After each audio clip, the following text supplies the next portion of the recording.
첫 시간 주님께 안녕하세요. 대강교회 오훈 목사입니다. 6월 5일 목요일입니다.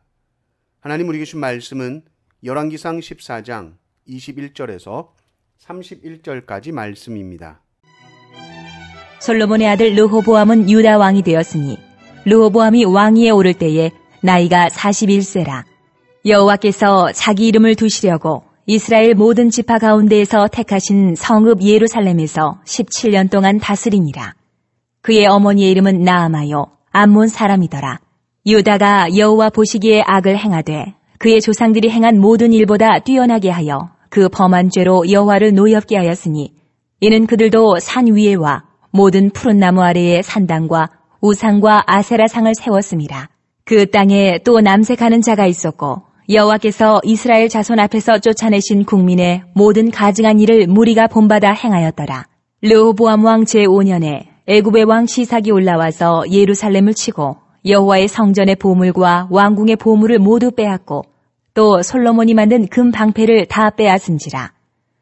르호보암 왕이 그 대신 노스로 방패를 만들어 왕궁문을 지키는 시위대 대장의 손에 맡기매 왕이 여호와의 성전에 들어갈 때마다 시위하는 자가 그 방패를 들고 갔다가 시위소로 도로 가져갔더라.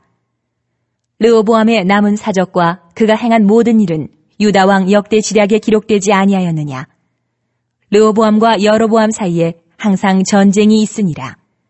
르호보암이 그의 조상들과 함께 자니 그의 조상들과 함께 다윗성에 장사되니라. 그의 어머니의 이름은 나아마요 암몬 사람이더라. 그의 아들 아비얌이 대신하여 왕이 되니라. 아멘. 여로보암의 이야기가 지나고 르호보암 왕의 이야기가 시작됩니다. 여전히 영적으로 어둡습니다.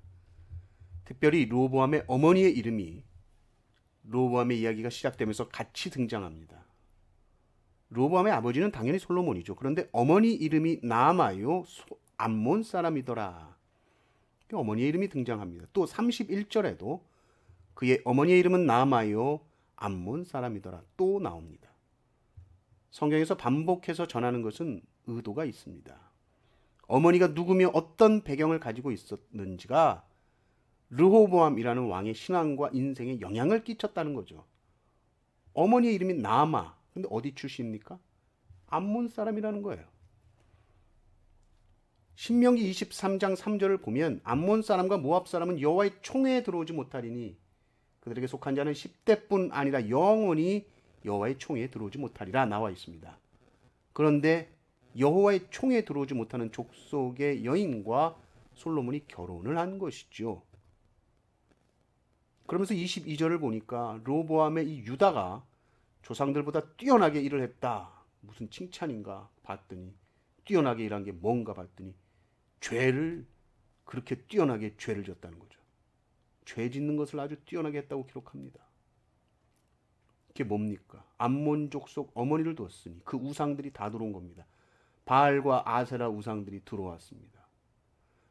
바알과 아세라 신전 의식에는 항상 종교적 창기, 남창 여창이 있었습니다. 이들이 음란한 행위하는 것이 풍요와 다산을 빌기 위한 의식이라는 거죠. 하나님의 백성이 이 이방인들이 하는 짓을 하고 있는 겁니다. 유다가 정신을 못 차린 거죠. 지금 성적으로 타락한 범죄를 저지르면서도 이것을 예배로 착각한다. 완전히 영적 수준이 무너져 버린 겁니다. 레위기 18장 22절 말씀 보면 너는 여자와 동침함 같이 남자와 동침하지 말라 이는 가증한 일이니라. 신명기 23장 17절 말씀에 이스라엘 여자 중에 창기가 있지 못할 것이요 이스라엘 남자 중에 남창이 있지 못할지니. 레위기와 신명기에 남색하지 말라는 말씀, 남창 여창 있으면 안 된다. 왜냐하면 이게 다 이방 족속들이 하던 짓이에요. 하나님께서 싫어하시는 그 가증한 일을 유다가 본받아서 행하고 있습니다. 결국 하나님이 혼내시죠. 애굽을 들어서 예루살렘을 치십니다. 왕궁의 보물들, 특별히 솔로몬 왕 때의 금방패를 다 빼앗깁니다. 이것은 하나님께서 정신 차리라고 호통치시는 것이죠. 하나님의 징계요, 심판입니다. 솔로몬의 금방패 다 뺏겼다는 것은 이건 어디 가서 말하기도 창피한 일이에요. 엄청 부끄러운 일을 당한 겁니다. 그런데 르호보암은 이 하나님의 징계 앞에서 회개하지 않죠. 금방패 뺏긴 거 이렇게 어떻게 모면하느냐, 이 생각밖에 없습니다.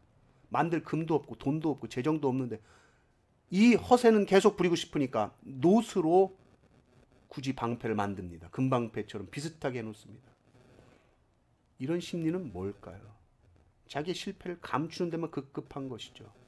놋방패를 만들 때가 아니고 죄를 회개하고 하나님께 돌아가야 할 때인데 놋방패를 만들고 있습니다. 아주 총체적 난국입니다.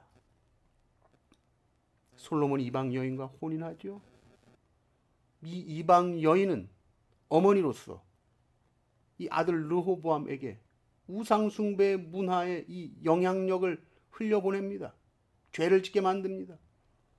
르호보암은 그 죄를 짓고 하나님의 진노 앞에서 회개하기는커녕 포장하고 있습니다. 하나님께 물었다면, 하나님과 관계가 친밀했다면, 하나님 저의 죄를 보여주십시오. 왜 하나님 금방패를 가져가셨습니까? 물어봤다면 회개하죠. 그러나 르호보암은 죄를 가립니다. 자기 체면을 세웁니다. 하나님 앞에 서지 않습니다. 신앙의 외형을 유지하는 것이 중요하지 않아요. 중심이 바르게 서 있어야 됩니다. 금방패를 빼앗겼을 때 하나님께 물었다면 너 놋방패 만들어라 그러셨을까요? 말씀 앞에 무릎 꿇라고 하셨겠죠.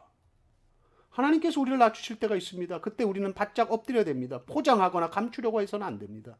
르호보암처럼 우리도 회개해야 할 때에 자신의 체면을 지키려고 할 때가 있지 않습니까? 르호보암이 뭘 잃어버린 겁니까? 금 잃어버린 겁니까? 아니요. 하나님의 말씀을 잃어버렸고 하나님의 임재를 잃어버렸습니다. 하나님은 항상 우리와의 관계가 회복되기를 원하십니다. 오늘도 하나님의 말씀을 붙들고 주님께로 항상 돌이키는 하루 되시기를 주님의 이름으로 축원합니다. 아멘.